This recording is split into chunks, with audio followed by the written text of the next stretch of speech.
வைகாசி விசாகத்தோட சிறப்புகள் அப்படின்னு பார்த்தீங்கன்னா, வைகாசி விசாகம் முருகப்பெருமான் அவதரித்த நாளா சொல்லப்படுது.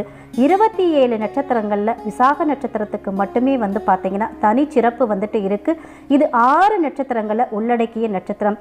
முருகப்பெருமானும் 6 திருமுகங்களுடன் ஒரே உருவமாக திகழ்வதால் இது முருகப்பெருமானுக்குரிய நட்சத்திரமா சொல்லப்படுது. அதே மாதிரி முருகனுக்கு எடுக்கப்படும் மிக முக்கிய விரதமான கந்தசஷ்டி விரதம் ஐப்பசி மாத விசாக நட்சத்திரத்தன்னைக்கு தான் துவங்கும்.